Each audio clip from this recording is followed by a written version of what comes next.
तो झारखंड पुलिस के लिए महत्वपूर्ण किताबों में से एक कृति का भाग 2, जिसमें आज हम लोग पढ़ने वाले हैं माता का अंचल, जो कि शिवपूजन सहाय के द्वारा लिखा गया है। और इस कहानी में मुख्य तौर पर यह बताया गया है कि किस प्रकार हमारे माता पिता हमसे कितना प्यार करते हैं, और शिवपूजन सहाय ये अपने जीवन के जो इनके यादें थे उनको ये अपने तरीके से बताते हैं और इसको हम लोगों को समझाते हैं। तो चलिए आज हम लोग शिवपूजन सहाय के इस पाठ को पढ़ते हैं और देखते हैं कि क्या हम लोगों को देखने को मिलता है। तो जहाँ पहला पंक्ति इसका है, जहाँ लड़कों का संग तहाँ बाजे का मृदंग, और जहाँ बूढ़े का संग वहाँ खर्चे का तंग। तो जैसे कि हम लोगों को पता ही होगा कि जहाँ लड़के होते हैं वहाँ पे बाजा वगैरह मृदंग यहाँ पे एक वाद्य यंत्र है, और जहाँ बूढ़ों का संग वहाँ तहाँ खर्चे का तंग। जहाँ बूढ़े लोग होते हैं वे खाने पीने के लिए खर्चे में दिक्कत होता है उन लोगों का।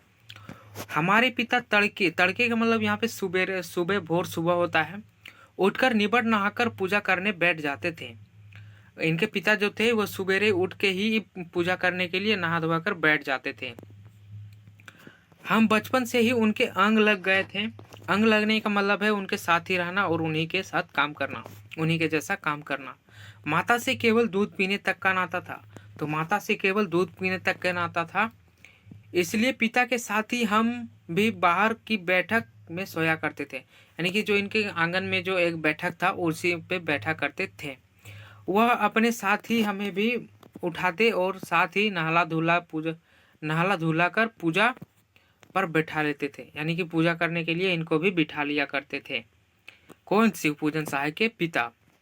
तो हम भभूत के तिलक लगा देने के लिए उनको दिक करने लगते थे। यानी कि भभूत जो होता है ना, हम लोग एक तो माथे में तीन लेते हैं, 3 लाइन में एक टीका लगाया जाता है, वही है भभूत। उसी का अभी आगे है, कुछ हंसकर कुछ झुझलाकर और कुछ डांटकर वह हमें चौड़े लीलार में त्रिपुंड का वही मैंने जो बताया, त्रिपुंड का यहाँ पे वही जो है 3 लाइन में जो होता है वही, उसी को त्रिपुंड बोला जाता है, जो हम लोगों के माथे पे लगाया जाता है। लीलार का तो आप लोग समझ ही रहे हो, माथा होता है। और आगे देखते हैं, हमारे लीलार में भभूत खूब खिलती थी। यानी कि जो शिवपूजन सहायक थे उनके माथे पे भभूत बहुत अच्छा खिलती थी।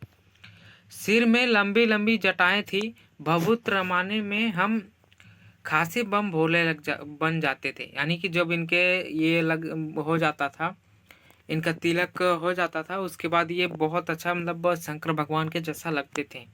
पिताजी हमें बड़े प्यार से भोलानाथ कहकर पुकारा करते थे, पर असल में हमारा नाम था तारकेश्वर नाथ। तो देखिए यहाँ पे एक पूछा जाए अगर आप लोगों को क्वेश्चन कि भोलानाथ का असल नाम क्या था, तो तारकेश्वर नाथ। क्या था? तारकेश्वर नाथ। हम भी उनको बाबूजी कहकर पुकारा करते थे। और जो ये शिवपूजन सहाय थे वो अपने पिता को क्या बुलाया करते थे, तो बाबूजी, और माता को मैया। तो आगे हम लोग देखते हैं, माता को मैया हो गया इधर। जब बाबूजी रामायण का पाठ किया करते थे तब हम उनकी बगल में बैठे बैठे आईने में अपना मुंह निहारा करते थे। जब हमारी ओर देखते तब हम कुछ लजाकर और कुछ मुस्कुराकर आईने को नीचे रख देते थे। तो वह भी मुस्कुरा पड़ते थे। तो वह भी मुस्कुरा जब इनके बाबूजी रामायण का पाठ किया करते थे तब ये आईने में अपना मुंह निहारा करते थे, और जब इनके पिता इनकी ओर देखते थे तब ये मुस्कुराकर और लजाकर आईने को नीचे रख देते थे। फिर इसके पिता जो थे वो भी मुस्कुराया करते थे। उसके बाद पूजा पाठ कर चुकने के बाद वह राम लिखने लगते। अपनी एक रामनामा बही पर 1000 राम नाम लिखकर वह उसे पाठ करने की पोथी में साथ बांधकर रख देते थे। फिर 500 बार कागज के छोटे छोटे टुकड़े पर राम नाम लिखकर आटे की गोलियों में लपेटते और उन गोलियों को लेकर गंगा की ओर चल पड़ते थे। तो इनके पिता जो थे वो क्या करते थे, तो रामायण के पाठ करने के बाद ये सबसे पहले एक इनकी पोथी थी जो इसका नाम था यहाँ पे रामनामा पोथी, शायद हाँ रामनामा बही जो था उसमें अपना मतलब कागज ये था और उसी पे ये 500 बार मतलब राम राम लिखकर एक आटे की मतलब आटे की गोलियां बनाकर गंगा जी की ओर चल पड़ते थे। आगे देखते हैं। उस समय भी हम उनके कंधे पर विराजमान रहते थे। तो उस टाइम भी ये जो शिव पूजन सहाय थे वो इनके मतलब अपने पिता के कंधे पर विराजमान होते थे। जब वो गंगा में एक एक आटे की गोलियां फेंककर मछलियों को खिलाने लगते थे, तब भी हम उनके कंधे पर ही बैठे बैठे हंसा करते थे। जब वो मछलियों को चारा देकर घर की ओर लौटने लगते, तब बीच रास्ते में झुके हुए पेड़ों की डाली पर यानी कि डालों पर हमें बिठाकर झूला झुलाया करते थे। यानी कि इनके पिता जो जब यहाँ पे गंगा की ओर से लौटने लग जाते थे मछलियों को उनकी चारा खिलाकर, तब एक रास्ते पे पेड़ था जो जिसकी डालियाँ झुकी हुई थी और उसी पर शिवपूजन सहाय के पिता जो थे वो उनको मतलब ये क्या करते थे, वहीं पे झूला झुलाया करते थे। आगे देखते हैं। कभी कभी बाबूजी हमसे कुश्ती भी लड़ते थे। तो कभी कभी इनके पिताजी इनसे कुश्ती भी लड़ते थे। वह शिथिल होकर हमारे बल को बढ़ावा देते थे। शिथिल का मतलब है कि वो मतलब इनको बहुत ज़्यादा मतलब उत्साहित करना, और इनको उत्साहित करते हुए इनको बल को बढ़ावा देते थे और हम उनको पछाड़ देते थे। यह उतान पड़ जाते और हम उनकी छाती पर चढ़ जाते थे। उतान पड़ने का मतलब है कि ये पीठ के बल में लेट जाना, ठीक है। और जब हम उनकी लंबी लंबी मूछें उखाड़ने लगते, तब वो हंसते हंसते हमारे हाथों को मूछों से छुड़ाकर चूमने लग जाते थे। जब ये मतलब शिवपूजन सहाय थे वो अपने पिता के मूछें उखाड़ने लग जाते थे, तब इनके पिता हंसते हंसते इनको हाथ को छुड़ाकर इन्हें चूमने लग जाते थे। फिर जब हमसे खट्टा और मीठा चुम्मा मांगते, तब हम बारी बारी कर अपना बायां और दाहिना गाल उनके मुंह की ओर फेर देते थे। तो जब इनके पिताजी इनको खट्टा और मीठा चुम्मा मांगते, तब ये क्या करते थे, तो इनका बायां और दाहिना गाल उनके मुंह की ओर फेर देते थे, यानी कि मतलब उनके मुंह की ओर कर देते थे। बाएं गाल का मतलब है बाएं का खट्टा चुम्मा लेकर, मतलब इनके जो मतलब ये बायां गाल था उसमें खट्टा चुम्मा होता था, और जब वह दाहिने का मीठा चुम्मा ले गए, यानी कि दाहिने का गाल में मीठा चुम्मा होता था। तो आप लोगों को ये पूछ सकता है कि शिवपूजन सहाय का बायां गाल कौन सा चुम्मा था, तो खट्टा चुम्मा, और दाहिना गाल तो मीठा चुम्मा, ठीक है। तब अपनी दाढ़ी या मूछ हमारे कोमल गालों पर गड़ा देते थे। यानी कि जब ये चुम्मा लेने लगते थे तब इनके पिता इनके कोमल गालों पर मतलब दाढ़ी या तो मूछ गड़ा देते थे। हम झुझलाकर फिर उनकी मूछें नोचने लग जाते थे। इस पर वह बनावटी रोने लगते। हम अलग अलग खड़े लिखाकर हंसने लग जाते थे।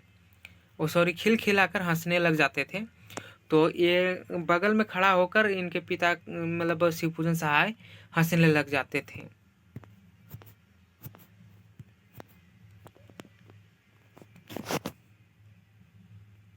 उनके साथ हंसते हंसते जब हम घर आते, तब उनके साथ ही हम चौके पर खाने बैठ जाते थे। यानी कि चौका जो खाने का पहले का मतलब होता था, उसी के ऊपर लोग बैठ के खाते थे। चौके मतलब पीढ़ा जो होता है, गांव घर के जो बच्चे होंगे वो समझ रहे होंगे, ठीक है। वह हमें अपने ही हाथ से फूल के एक कटोरे में गोरस और भात सान कर खिलाया करते थे। गोरस का मतलब यहाँ पे होता है मतलब गाय का दूध, ठीक है, और भात सान कर खिलाया करते थे। जब हम खाकर अफर जाते, तब मैया थोड़ा और खिलाने के लिए हट करती थी। अफर जाने का मतलब है कि बहुत ज़्यादा खाना खा लेना, ठीक है। वह बाबूजी से कहने लगती, नहीं कि इनकी माता जो थी वो बाबूजी से कहने लग जाती थी, आप तो चार चार दाने के कोर बच्चे के मुंह में दे जाते हैं, यानी कि चार चार छोटे छोटे कोर देते हो। इस पर वह थोड़ा खाने पर भी समझ लेता कि वह बहुत खा गया। आप खिलाने का ढंग नहीं जानते। बच्चों को भर मुंह कोर खिलाना चाहिए, यानी कि इनके माता का कहना है कि बच्चों को भर मुंह मतलब बहुत ज़्यादा मतलब कोर खिलाना चाहिए, ताकि बच्चा ज़्यादा खाए फिर भी उसको लगे कि मैंने कम खाया है। ठीक है, जब खाएगा बड़े बड़े बड़े कोर, तब पाएगा दुनिया में ठेर मतलब ठोर। तो ठोर का मतलब यहाँ पे देखो ये है कि उनको मतलब दुनिया में रह पाना, या तो फिर और एक चीज़ होता है दुनिया में ठहर पाना। ठीक है, तो आगे देखते हैं। देखिए मैं खिलाती हूँ, इनकी माता कहती थी देखिए मैं खिलाता हूँ, मरदोई क्या जाने बच्चों को कैसे खिलाना चाहिए, और महतारी के हाथ से खाना खाने से बच्चों का पेट भी भरता है। महतारी का मतलब होता है माता, और इनके माता का कहना था कि अगर बच्चे माता के हाथ से खाना खाएंगे तो उनके पेट भी भरता है। अब आगे देखते हैं। यह कह वह थाली में दही भात शांति और अलग अलग हो तोता मैना कबूतर हंस मोर आदि के बनावटी नाम से कोर बनाकर यह कहते हुए खिलाती जाती कि जल्दी खा लो नहीं तो उड़ जाएंगी। पर हम उन्हें इतना जल्दी जल्दी उड़ा जाते थे कि उन्हें उड़ने का मौका ही नहीं देते थे। तो देखा, वो पहले की माता मतलब अभी भी जो माताएं होती हैं वो बच्चों को खाना खिलाने के लिए अभी अलग अलग टाइप से मतलब बनाती हैं कि ये मामा के लिए, ये मौसा के लिए। उसी प्रकार ये एक मतलब जो शिवपूजन सहाय की माता थी वो तोता मैना और कबूतर और हंस का ये जो बनाया करती थी, कोर बनाया करती थी, और उसी को जल्दी जल्दी खिलाया मतलब उसी को खिलाती थी। और इस पर शिवपूजन सहाय का कहना है कि हम उनको इतना जल्दी उड़ा जाते थे कि उन्हें मुड़ने का मौका ही नहीं देते थे। ठीक है, और जितने भी शब्दों का यहाँ पे सारांश दिया हुआ है आप लोग एक बार देख लो तो बेस्ट रहेगा। ठीक है, एंड आगे चलते हैं। जब हम सब बनावटी चिड़ियों का चट कर जाते थे तब बाबूजी कहने लगते अच्छा अब तुम राजा हो जाओ खेलो। तब क्या कहते थे इनके पिता कि अब तुम राजा हो जाओ खेलो।